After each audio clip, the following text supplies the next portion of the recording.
Assalamualaikum warahmatullahi wabarakatuh. Alhamdulillahilladzi bi ni'matihi tatimmus shalihat wassalatu wassalamu ala Rasulillah wa ala alihi wa sahbihi wa man wala amma ba'd.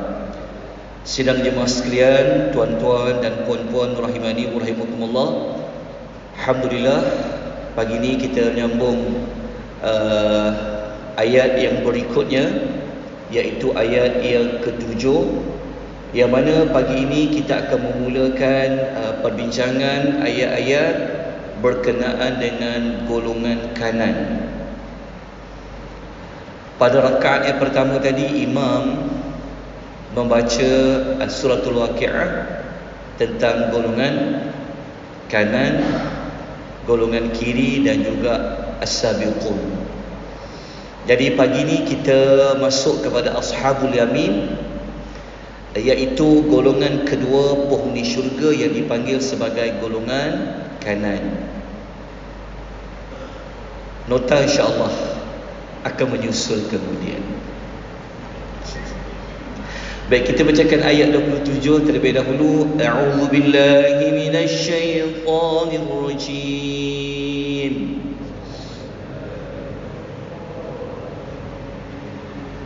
وأصحاب اليمين ما أصحاب اليمين.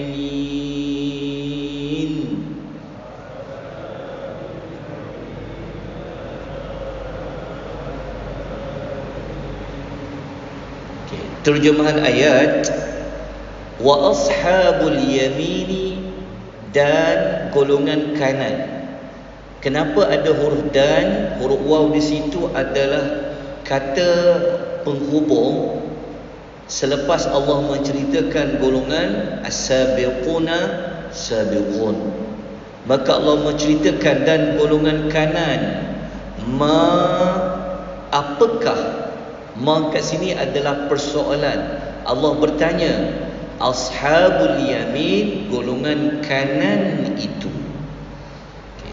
Dalam terjemahan yang ada di tangan tuan-tuan dan puan-puan, dia tak terjemah bentuk persoalan, tapi dalam terjemahan Quran yang diterbitkan, dia terjemah terus kepada alangkah beruntungnya golongan kanan itu.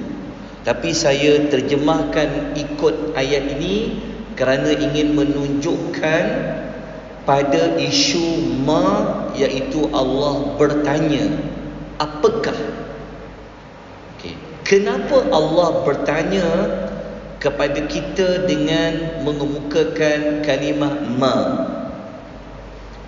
Kata Dr. Wabah Az-Zuhaili rahimahullah dalam tafsir Al-Munir, Allah bertanya dalam ayat itu bukan untuk Allah ingin mendapatkan jawapan daripada kita, tetapi Allah bertanya dalam persoalan itu sebenarnya pertanyaan yang Allah nak menunjukkan rasa ta'jub dan rasa ta'zim.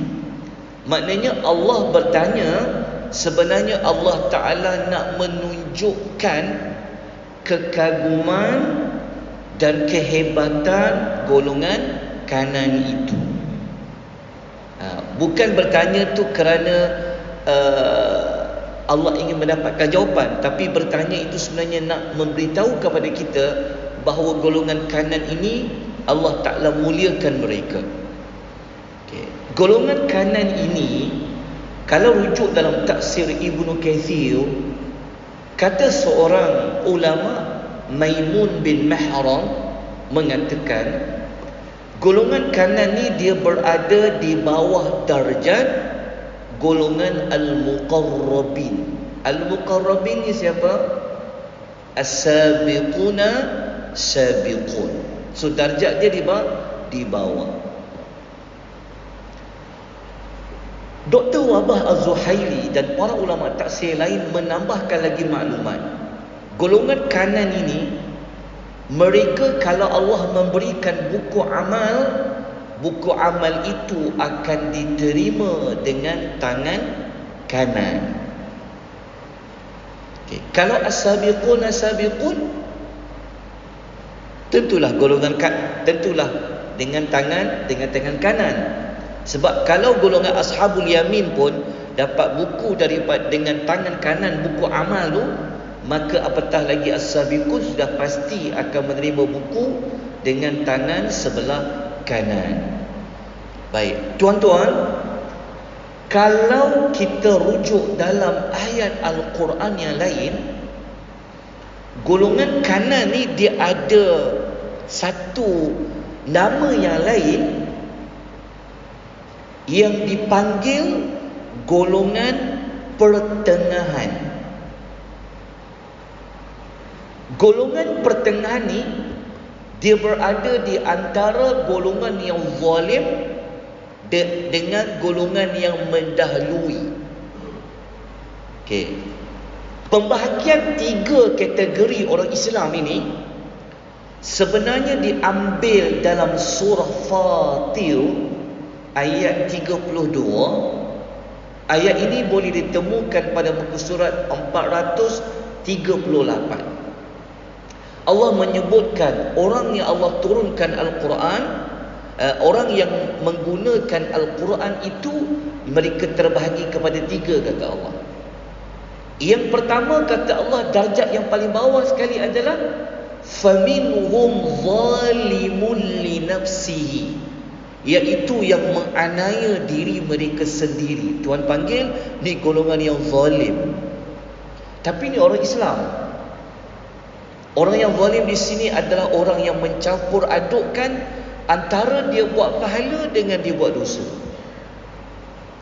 Golongan yang naik sikit, wa minhum muqtasidun, iaitu yang pertengahan. Dan golongan yang paling terbaik, wa minhum sabiqun bil khairati, iaitu yang mendahului dalam melakukan kebaikan-kebaikan. So golongan yang sabiqun bil khairati adalah golongan sabiquna sabiqun. Seperti ayat nombor 10, 11 yang pernah kita ulas sebelum ini. Tapi bawah daripada golongan yang mendahului dalam buat kebaikan ini, mereka dipanggil golongan muqtasidun, yang pertengahan. Kalau tuan-tuan imbal balik dengan golongan sabiqun, golongan pertengahan ni ataupun golongan kanan ni, tentulah amal mereka lebih bawah lagi daripada amal golongan sabiqun. Kalau golongan sabiqun buat yang wajib, tinggal yang haram, buat yang sunat, tinggal yang makruh, golongan pertengahan ni, golongan kanan ni, amal mereka tak banyak pada sunat, makruh pun mereka langgar, yang harus pun mereka manfaatkan sepenuhnya. Itu beza dia. Dan kalau tuan-tuan dan puan-puan perasan, pada rakaat pertama imam membaca tentang bagaimanakah balasan orang yang kalau dia golongan sabiqun, malaikat akan datang kepada dia ketika nak cabut nyawa. Dia ada cara dia berbeza dengan golongan kanan. Kalau dia mati, malaikat maut akan cabut nyawa, akan datang kepada dia dengan menyebut perkara yang lain. Perasan tak ayat yang hujung rakaat pertama? Tak apa, saya sebutkan. Kalau golongan al-muqarrabin, fa amma in kana minal muqarrabin, kalau dia mati, malaikat maut akan datang kepada dia. Malaikat maut akan menyampaikan 3 perkara. 3 perkara tu apa? Farauhun wa raihan wa jannatu na'im. 3 benda ni malaikat akan kata. Rauhun, raihan, malaikat akan kata bergembiralah, dapatlah ketenangan, dapatlah kebahagiaan, dan dapat syurga an-na'im, pelbagai nikmat. 3. Tapi kalau golongan kanan kan, bawah sikit amal dia, malaikat akan sebut satu perkara je ketika nak mati. Apa dia? Malaikat kata, "Fasalamul laka min ashabil yamin." Malaikat sebut, selamat hang daripada golongan kanan. Malaikat kata apa? Selamat anda kerana anda daripada golongan kanan. Itu je malaikat sebut. Nampak tak beza? So apabila kita mendengar bacaan seperti itu, maka objektif surah Al-Waqi'ah ini mengajak kita kepada, daripada kita duduk pada golongan kanan, maka kita kena upgrade supaya kita menjadi golongan sabiqun. Dalam bab akhirat, jangan hanya mengatakan cukuplah golongan kanan ni pun dah selamat dah daripada neraka. Dan bab akhirat, jangan ada rendah diri, kena tamak. Kena tamak. Saya nak jadi golongan sabiqun supaya kalau saya mati nanti, malaikat akan sebut kepada saya 3 perkara tu. Rauhun, raihan, wa jannatun na'im. Itu ayat yang hujung-hujung 90 lebih dah. Dalam ayat dalam suratul Al-Waqi'ah. InsyaAllah nanti kita akan sampai pada ayat itu bersama dengan nota yang bercetak, insyaAllah. Sekadar mengingatkan kembali apa yang telah dibaca oleh imam pada rakaat yang pertama. So apa pengajaran ayat yang ke-27 ini? Walaupun golongan ashabul yamin ini iman mereka lebih bawah, ikhlas mereka lebih bawah, amal mereka lebih bawah daripada golongan sabiqun, Allah tetap memuji golongan ini. Dan yang kedua, darjat golongan ini lebih bawah dengan golongan as-sabiqun. Baik, tuan-tuan, jom saya tunjukkan isyarat. Kalaulah ada yang bertanya, macam mana kita boleh cari golongan golongan kanan ni dia lebih bawah darjat dia daripada golongan sabiqun? Antaranya, kita boleh melihat susunan ayat penyebutan golongan kanan. Ini maklumat ni ada kita terangkan pada nota yang awal-awal dulu, pada ayat-ayat awal-awal dulu. Cuba tuan-tuan tengok susunan ayat. Golongan pertama yang Allah menyebutkan dia akan dapat syurga penuh nikmat, siapa dia? Ayat ke-10, was-sabiquna sabiqun. Selepas Allah sebut golongan sabiqun sampai ayat nombor 24, 25, 26 kita cerita hari semalam tu, baru ayat itu sampai kepada golongan wa ashabul yamin ma ashabul yamin, seperti yang kita baca pada pagi ini. Ini dipanggil apa? Susunan ayat Al-Quran itu menunjukkan yang the best disusun atas dulu, lepas tu baru disebut yang di bawahnya. Okey, faham taknya? Boleh Okey. Dia macam tak seronok, dia tak ada nota, dia macam dia. Okey, insya-Allah saya akan sampai, insya-Allah. Bagi saya sedikit waktu, 2 hari ni saya ada bengkel, mungkin tak dapat tumpu nak siapkan nota. Hari Khamis baru nak buat secara full. Hari Jumaat baca suratul Kahfi, Isninlah, insya-Allah. InsyaAllah akan sampai Okey. Ayat nombor 28. Mari kita memasuki penerangan tentang apa yang Allah sediakan untuk golongan kanan. Tuan-tuan, nanti tolong buat perbandingan sendiri golongan as-sabiqun dengan golongan kanan ni. Cara Allah menyebut nikmat syurga ni berbeza. Kalau masa golongan as-sabiqun, sebelum Allah perincikan nikmat syurga, Allah kata dulu fi jannatin na'im, fi jannatin na'im, mereka dapat syurga yang penuh nikmat. Tapi golongan kanan ni Allah tak sebut. Allah terus sebut ayat nombor 28, fi sidrim makhdud.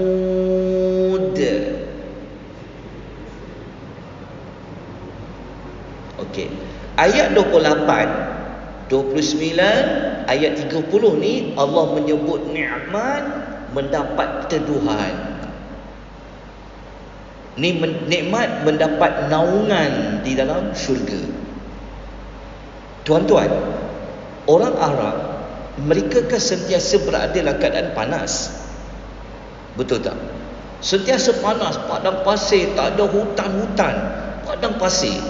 Jadi mereka dimotivasikan oleh Allah, apabila mereka masuk syurga, mereka akan berada di tempat naungan teduhan yang sangat baik. Jadi Allah mengatakan teduhan yang pertama, mereka akan berada di sidrin, pohon-pohon bidara, yang pohon bidara itu makhdudin, yang tidak lagi mempunyai duri. Maknanya pokok sidr dikenali oleh orang Arab. Pokok sidr itu sebenarnya dia mempunyai duri, tetapi di dalam syurga Allah buang duri itu. Ini seperti yang disebutkan oleh Al-Imam Ibnu Katsir dalam tafsir Al-Quranul Azim. Kalau dekat dunia, pokok sidr, pohon bidara tu, buahnya sikit tapi durinya banyak.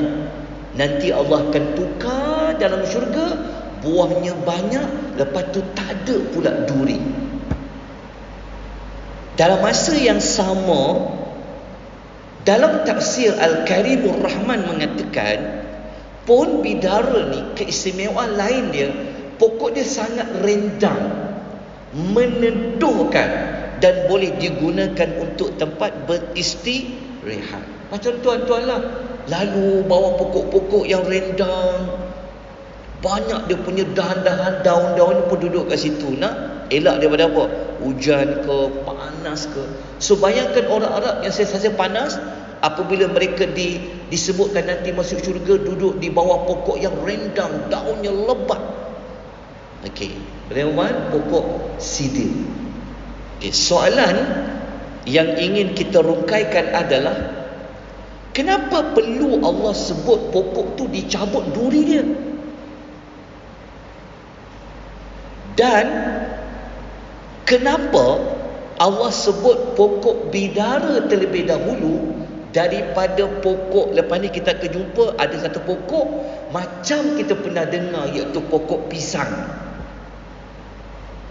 Pokok pisang, daun dia besar tak? Tu yang ingat satu lagu di bawah pokok pisang tu, memori daun pisang tu.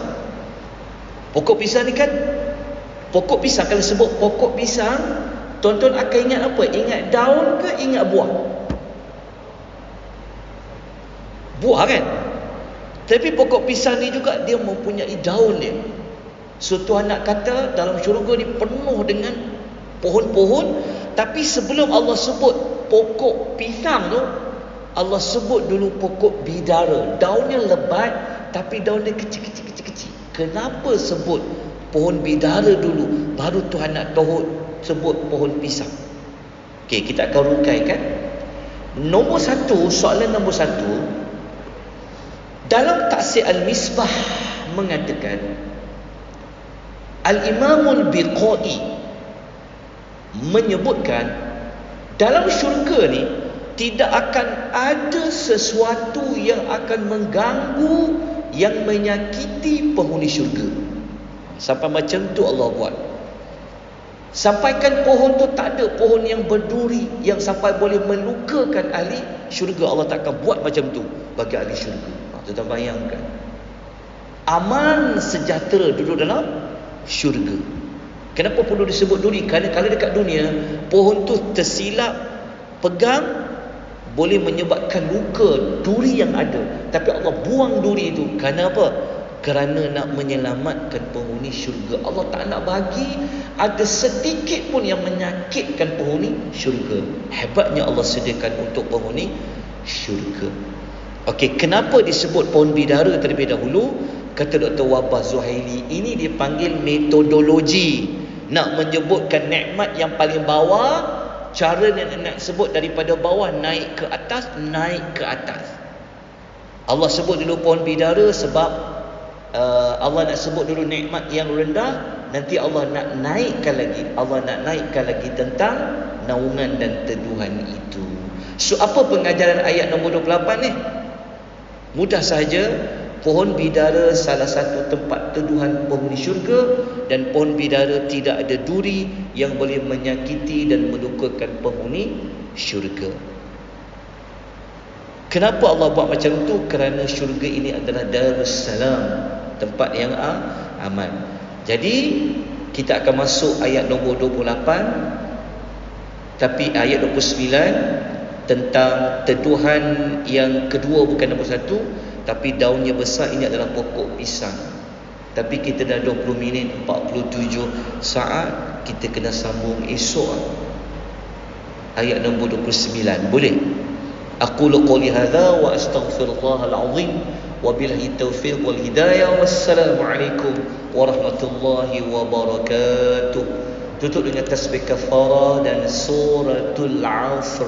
Subhanakallahumma wa bihamdika asyhadu an la ilaha illa anta astaghfiruka wa atubu ilaik. Wal 'asr innal insana lafi khusr illa alladhina amanu wa 'amilus shalihat wa tawasaw bil haqq wa tawasaw bis sabr.